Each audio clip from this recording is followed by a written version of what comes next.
Hello मेरे प्यारे छात्रों, आप सभी को नमस्कार। स्वागत है आप सभी का अपनी यूट्यूब लेक्चर एसकेसी मैथ के ऊपर। और आज मेरे प्रिय छात्रों आप ये जानेंगे कि 0.9999 किसके बराबर कैसे हो जाता है। यानी 0.9999 जो होती है वो लगभग 1 के बराबर होती कैसे हैं, इसे मान कैसे लिया जाता है एक। ये बहुत आसान है, ये आप जानते हैं, लेकिन बस आपको परिचय नहीं था कि क्या वाकई में ऐसे ही होता है। आइए इसे समझते हैं। बहुत छोटा सा वीडियो होगा लेकिन जानकारी आपको बहुत बेहतर मिल जाएगा। देख लीजिए, मैं मान लेता हूं क्या कि माना 0.999 जो है वो x के बराबर है, या x बराबर हमने इतना मान लिया लेट। इसलिए और क्या कर लेते हैं कि x बराबर अगर हमने 0.999 माना है तो इसको इक्वेशन हम फर्स्ट कर लेते हैं।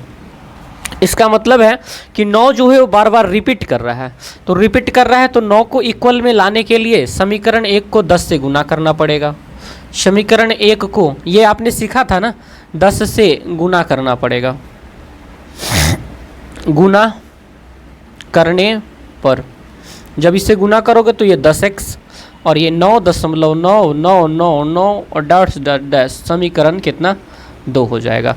देखो ये कितना हो जाएगा, 0 था, ये 10 से गुना हुआ तो 1 9 इधर आ जाएगा, बाकी 9 तो शिफ्ट ही ऐसे रहेगा। समीकरण 2 में से 1 को घटा दो।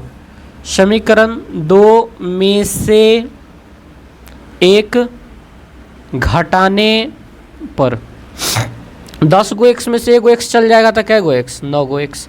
9.999 में से 0.999 चल जाएगा तो ओनली कितना बचेगा 9। देखो 9.9999 जैसे है और ये 0.9999 डैश डैश है, ये वाली 9 से पूरा खत्म हो जाएगी, ये बच जाएगी सिर्फ 9। तो ये 9 बच गई और इससे इसको काटेंगे तो x का मान कितना आ गया जी 1, और हमने x का मान ये माना था और ये r कितना रहा 1। इसका मतलब है कि 0.999 जो होती है वो लगभग किसके बराबर आ जाती है, 1 के बराबर आती है। कैसे हमने प्रूफ किया ये तो आपने सीख रखा था ना 9वीं क्लास में, ये तो रैकरिंग के ऊपर आपने सीख रखा था, लेकिन पता नहीं था कि ये कैसे होता है। तो आज से याद रखेंगे कि 0.99 जो होता है, 0.99 जो होती है वो 1 के बराबर कैसे होती है। जाइए अपने मित्रों से भी पूछिए और नहीं आता है समझ में उनको बताइए, फिर आपको मज़ा आ जाएगा। चैनल को सब्सक्राइब कीजिए इसी तरह के वीडियो के लिए। Thank you very much.